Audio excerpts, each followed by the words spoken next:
spiritual awakening. What is spiritual awakening?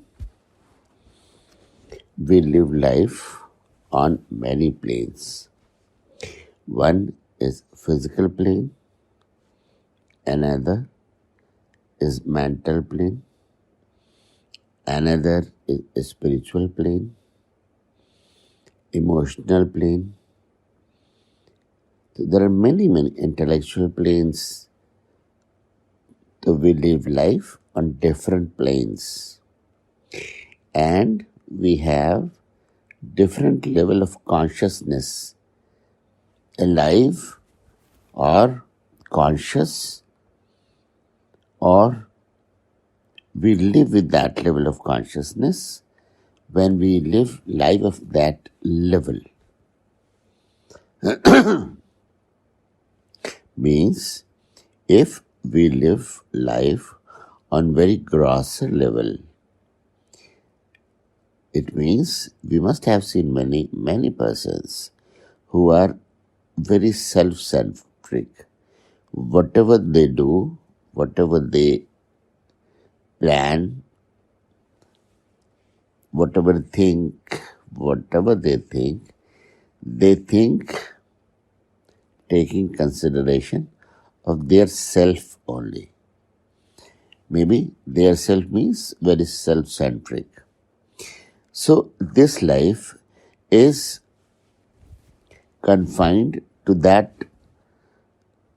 individual only. It is not the matter of right and wrong.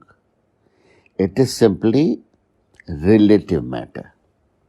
That we are living in infinitely huge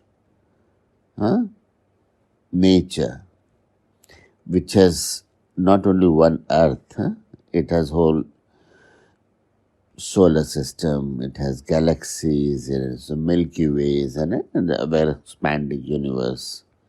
So it's infinitely big and ever expanding universe, having many celestial objects, and we never know how many lives are there on how many planets and on other places. So it is simply matter how confined or how big or how expanded life one is living. So if one is living life on very grosser level, thinking about himself or herself or itself only, then consciousness works accordingly. It means if somebody is aiming to nourish individual only, then nature nourishes the consciousness accordingly. And because when one thinks about self only, then the whole nature nourishes the consciousness for that individual self only. Like if we think of planting a tree, and if we think to irrigate it, to water it, so what will plan for that? We have one tree, so we will think that this much liter water is enough for this plant. So whatever we will plan according to that one tree. And when our consciousness, our thinking process, our planning process has that goal only, that one has to water only one plant, one tree. So everything will be planned accordingly. One will plan storage accordingly, one will plan the water supply accordingly. So the storage will be limited, the supply will be limited. And because the thought process is limited, then everything will be limited and nature will provide it accordingly. But one who has a big garden, big farmhouse, so when he plans, he will plan a bigger storage. His thinking will be a little bigger. He'll have to water many plants, many trees. So whatever storage he'll plan bigger storage, bigger supply, bigger planning. Then nature will support accordingly. And the one who has unbounded, unlimited consciousness, then nature will nourish the person accordingly. We must have seen in many ashrams, in many spiritual, enlightened people, they are empty-handed. But when they take a resolution that on this occasion they will feed this much people, that saint, that spiritual person is empty-handed. He simply thinks of it. He simply plans for it. And the whole nature start nourishing the person. And we must have seen in many places, hundreds of thousands of people, they just come and have meals in those ashrams. And everything flows so spontaneously. And everybody is nourished so spontaneously, so blissfully. And nobody knows that the person is not industrialist. That spiritual person is not capitalist. How things are moving. We must have met many people, we must have visited many ashrams where things are running in such a beautiful, spontaneous manner. Hundreds of thousands of people, they simply come, stay and just have meals and all the bhandaras. In India it is called bhandara. Bhandara means one spiritual person takes a resolution that on this occasion, this many people will come, or any number of people will come and take meals there. And the whole nature provides everything spontaneously. Because that spiritual leader is empty-handed. He simply sits on the asana and just everything happens. Everything is organized naturally. And this is called being. This is called being. That spiritual leader or that saint has simply taken resolution, and the whole nature starts functioning in favor of him or her. So why? Because the consciousness is infinite, conscious is not finite, consciousness is not thinking for him or herself only.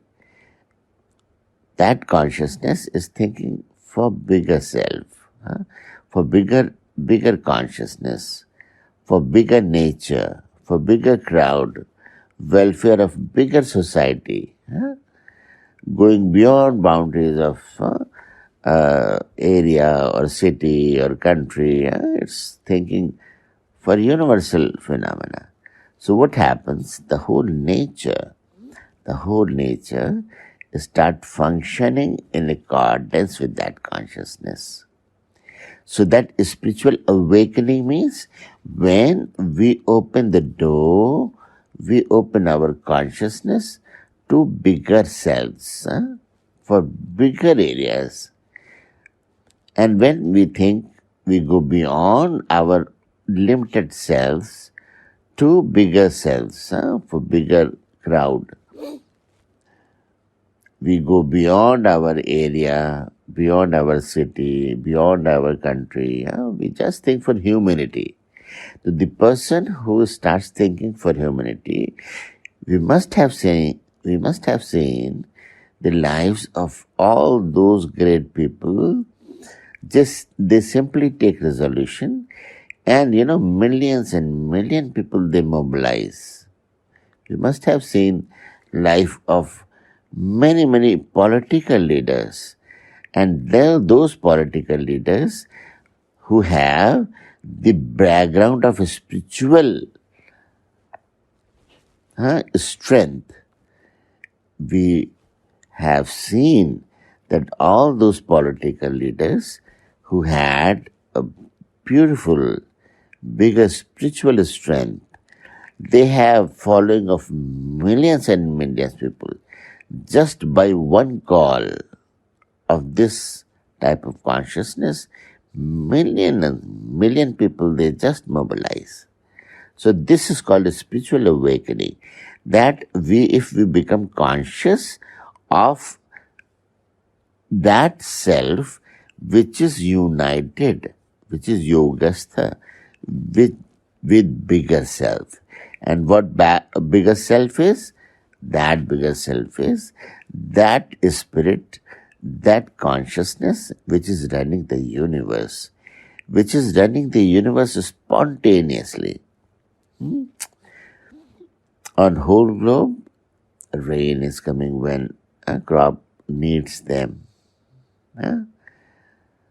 Whose water of million billion cubic water is rained through clouds, which feeds all those crops, and all those crops they feed millions of insects and animals, and all those birds and all those species living on this globe. So that consciousness, which is nourishing millions and millions of species on the earth, that is that self which is called bigger self. That is the consciousness which is running the universe. So spiritual awakening means making small or limited consciousness in alliance with that infinite level of consciousness which is running the universe. So this is called spiritual awakening. And just by knowing that, just by making it awaken in this consciousness of the self, it makes one expanded. It makes the ownership of that consciousness immediately. And that is called yogastha kuru karmani. When one is aligned with that consciousness, that is called a spiritual awakening. Because your spirit, your consciousness becomes awake, that it is not merely a small, limited phenomena, so that you have to think for yourself only. Because if you think for yourself, for your family, or limited phenomena, then nature works accordingly. And we must have seen that all big, and it is not valid for the spirituality only, it is valid for the consciousness of all those great industrious people also. All those big industrialists who think big. When Jamshedji Tata, when he started to think for iron industry, then what happened? His sankalpa was, he thought that when country will get freedom, to make a country stronger, to make a country, iron is a must. So then he thought for the factory, which is very famous, Jamshedji Tata. He started the one of the biggest industries.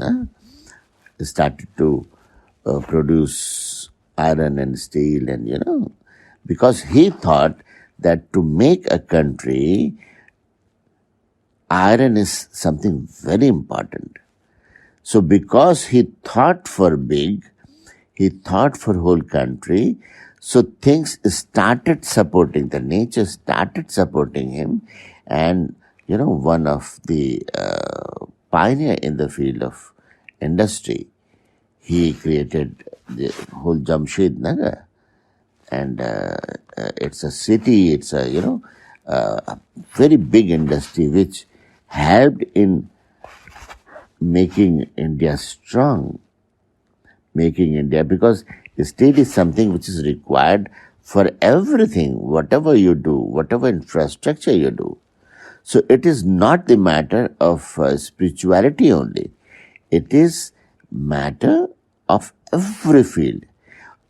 And if people think that spirituality is something to do with becoming a recluse and going to jungle or living a aloof life, no, it is not right. It is applied in all aspects of life. If one want to do a greater business, or one want to create a good leadership, or if one want to become a great industrialist, or if one want to become great politician, in all dimensions, the consciousness must be expanded to its fullest. And that is spiritual awakening. And we must have seen when Jamshedji Tata, his industrious consciousness was backed by that great vision that he want to serve whole country. It means billions of people. And that was spiritual awakening, because he started to think big, to nourish millions of people, to make a country strong. So this spiritual awakening, it started helping him, helping all projects, all aspects, the whole universe started supporting him. And that bigger consciousness achieves bigger results. When Gandhiji started to think big, he was simply how much weight he had, how much height he had, how much physical strength he had. But because he owned that consciousness, which was backed by spiritual consciousness, that made him big. That made him to become capable to mobilize millions of people just by simple impulse. Just by his one call, millions and million people mobilized.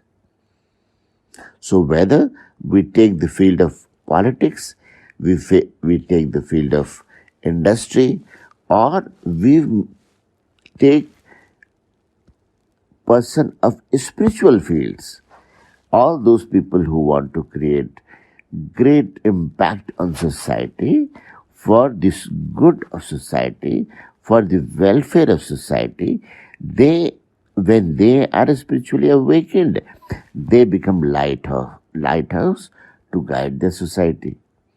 So that is possible in which manner, how it is possible. So that process is given, the system is given, the way is given in our Shastras. They say, go beyond these three-dimensional values, these grosser values, Traigunishavida, Nistrigunya Bhavajan.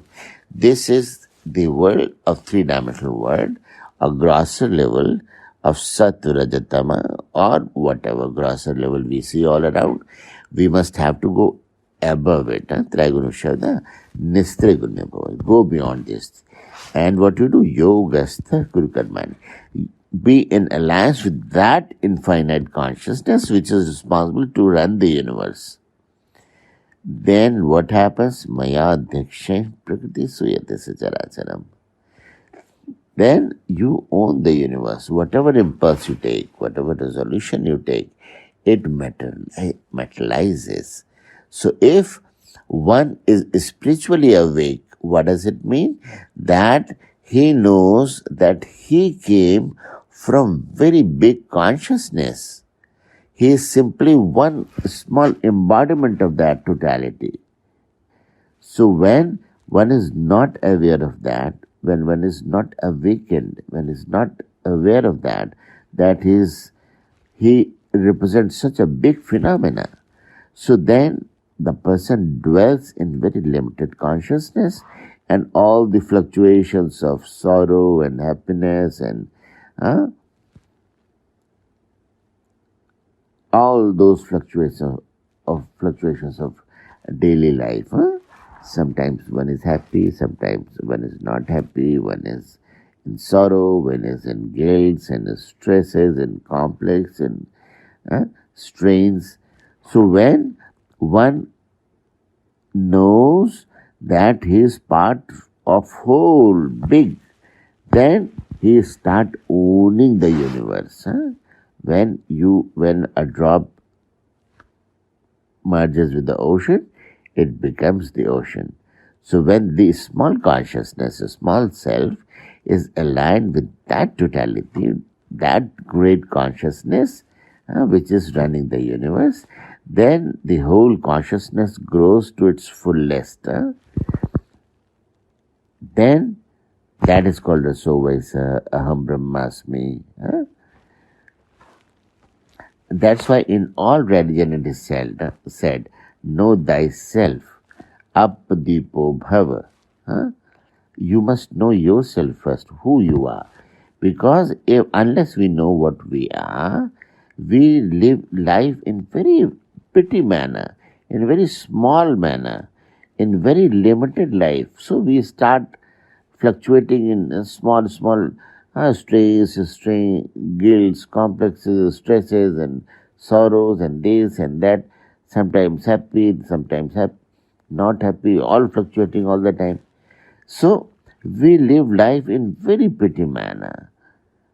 But when we are owning the universe, when we are part of this great holistic universe, then one lives the life of an emperor, of a king, because the consciousness knows that the consciousness owns the universe. So all the petty things, all the small things, all the small-sightedness, short-sightedness, all these disappear, and the consciousness becomes infinite. One starts dwelling in the great empire, like emperor, like king, one starts owning the universe. So all these small boundaries, small thinking, short-sightedness, all the, narrow-mindedness, everything disappears. And one starts living life in such a bliss. Because when you are owning infinite wealth, infinite physical wealth, infinite mental wealth, infinite spiritual wealth, infinite nature, then you start living life like a king. You own the universe. And that is a spiritual awakening. So this awakening is not merely limited for spiritual people. This spiritual awakening is required for all those people who are engaged in any field of life, whether it is the field of management or administration or industry or politics or whatever. If the person is working with the backing of great consciousness, of infinite consciousness, then what will happen? Then everybody who is associated with this type of person will live life of absolute nourishment, absolute containment. Everybody who is associated with that consciousness, with that energy, which is living with abundance in every dimension, then every person who is associated with this type of person, whether he is capitalist or he is industrialist or he is businessman or political leader or whatever field, or in a family, all the persons who are associated with this type of person will start living life of absolute contentment, absolute happiness, and absolute bliss. And that is the secret to live life holistically, because nature has given everything in abundance. And if one lives life with very limited approach, with petty things and indulge in petty things and all the time, nagging all the time, living is. So it means that is unfortunate part of individual. It is not the nature. Nature gives everything in abundance. When it rains on whole earth. When it sun comes, it brightens whole world. When oxygen is there, it's giving oxygen to whole world. So everything is in abundance. Simply we have to open the door of our consciousness. We have to open windows to let the light and brightness and happiness and abundance enter in our limited consciousness. So this is one pranayam is done by breathing. And this pranayam of consciousness is done by opening all the closed doors and windows of our consciousness. So let that abundance go through the body, go through the consciousness, and start dwelling with that totality, that grand consciousness. So our inner and outer is very well connected with the abundance given by the Mother Nature. So just open the door and windows and all ventilations and let the light of that Mother Nature come inside and brighten our inside and outside. Absolutely. So start living with this beautiful spiritual awakening to live life in abundance. So that will make life of every field. Again, I repeat, whether individual or a family or a business or industry, all political life, all social life, all the people who are leading in these fields, if they are spiritually awakened, it means they are carrying the backing of that infinity. So whomsoever is connected by these consciousness, that person will be nourished infinitely, and all those people who are connected, associated with these type of people, will automatically be nourished abundantly. They'll have abundance of everything, happiness and bliss, eternal bliss and containment. This is the beauty of spiritual awakening in every field, which is required and a must to attain ultimate of every field.